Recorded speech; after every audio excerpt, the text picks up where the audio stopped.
hasn't played for 8 years. Oh, my bad. Tim Tebow's never played tight end. He's a quarterback. And I'm going to do a Ted Lasso impression here.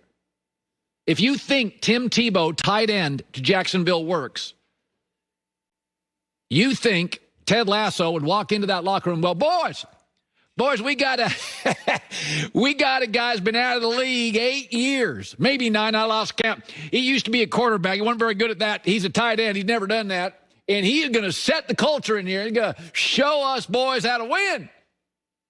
Oh, God, it's cringy. Tim Tebow is now at 6'2". There are no tight ends at 6'2". 6'4" is considered small at tight end. Is going to put his hand in the dirt and going to block a young man who is a pass rusher that weighs 25 pounds more and wants to put food on his table because he's got a new baby girl. And he's been cut by 2 NFL teams. And he wants to kick Tebow's ass because he doesn't buy his nonsense anyway.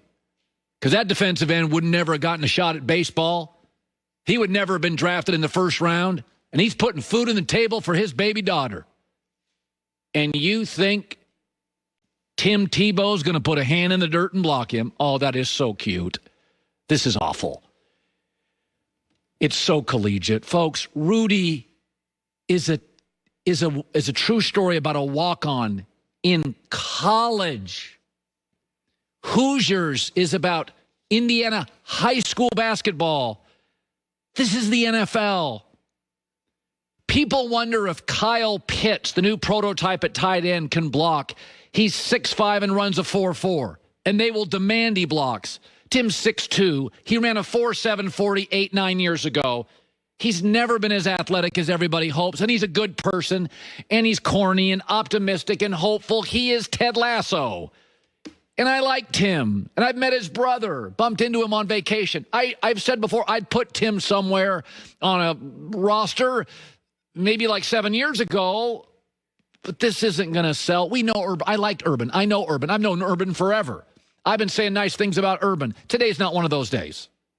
Okay, we all know Urban is smart and can coach. Good broadcaster, too. The question was always, does he understand the sensibility of the locker room?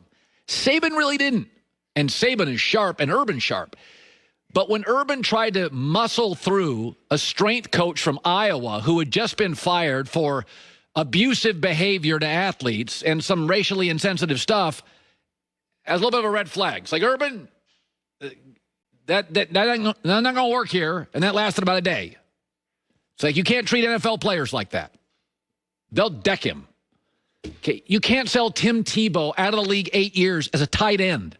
Now, maybe he's trying to get invested, get his pension or something like that. I mean, maybe that's it. But even then, you're taking somebody else's job. A head coach called me this morning. He said, does Tebow understand what it's like to block a defensive end? Does he own a mouthpiece? Come on. Again, Hoosiers, Rudy, Ted Lasso. I loved all of them. But they're TV shows or they're movies. And the reason you allow Ted Lasso to work, I mean, by the way, this shows you how unrealistic it is. It's shot in London, they say. The first 3 episodes, it never rains. It's sunny every day. Well, that tells you right there, it's not made in England. Or they pick the 2 days of the year it doesn't rain in England or is not cloudy. But you suspend belief because you like the story and it's hopeful. And so is Tebow. That's why everybody fell in love with Tebow. We knew he couldn't throw. He wasn't that athletic, but he was an easy guy to root for. Right? In America, everything's so negative and cynical, and Tebow was like Ted Lasso. He was so optimistic and so hopeful and chasing his dream. He was impossible for a lot of people not to root for. He put his religion out there. He was just it was like, players said, he's the guy you want your daughter to marry, so nice. But it didn't work at quarterback. And in baseball, where he was a great high school player with both and a great college player in football. Folks, sometimes I think it borders on disrespectful. I really do. I think you're going to try to take food off the table from defensive ends. Somebody's losing a roster spot because of this. Man, it feels like an eye roll to me. And I don't want to be negative here. I'm Mr., Uncle Colin is Mr. Positivity, glass half full. But boy, this just doesn't feel right. This feels like the strength coach with a nicer guy. It feels like a complete eye roll by NFL people. When I have coaches calling me this morning and going, the hell? Sorry using that word in a Tebow rant, but, I mean, it's not going to work. All right, I remember when the late Kobe Bryant scored 60 points in his last game, and he set a record for the most shots ever taken in a game. And I worked with somebody at the time, and he hated it. He said, that's not how you end it. And I argued, no, that's exactly how it should end for Kobe Bryant. Kobe Bryant was authentic to himself. Kobe Bryant, Laker fans would tell you, he often shot too much. But Kobe Bryant setting an NBA record on his last game, shooting the most shots ever and dropping 60, was perfect. Kobe was a performer, an entertainer, closest thing we've seen to Jordan, and it worked for me.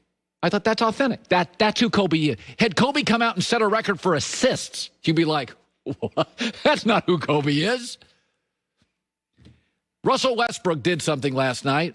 Now, he didn't try to do it like Kobe, but it was a perfect night that symbolizes Russell Westbrook.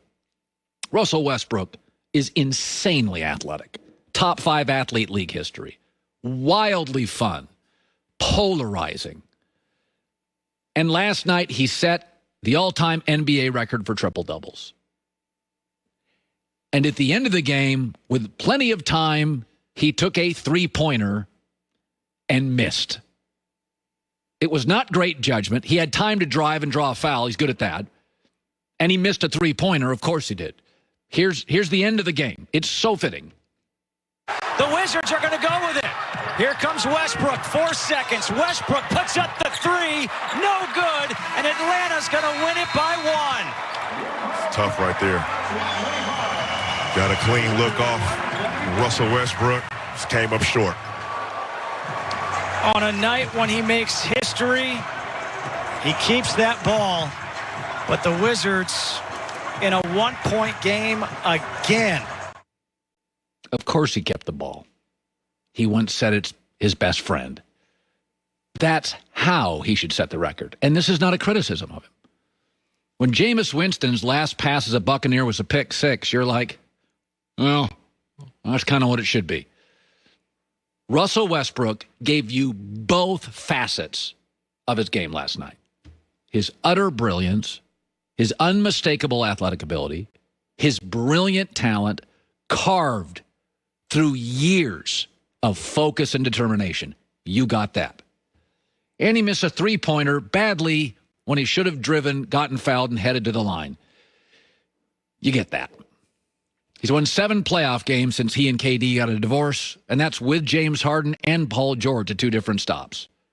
He is one of the most unique players ever. People say Iverson. I think he's more athletic than Iverson. I think he's stronger than Iverson. I think he's more vertical than Iverson. He may not be as fast. I'm not sure anybody's ever been as fast as Iverson. But you got a little of both yesterday. In fact, you got a lot of both. Can't really shoot. Judgment sometimes we don't love. But he now holds an NBA record, one that means a lot to him. Not much to most people. I'm not really a triple-double guy, but it means a lot to Westbrook. Poll most basketball fans, it doesn't mean a lot to them. But that, too, has always been Westbrook. He's a little different. He's contrarian. He's unique. And now, fittingly, he's a record holder. All right, so Davante Adams of the Green Bay Packers came on our show yesterday, and he was really good.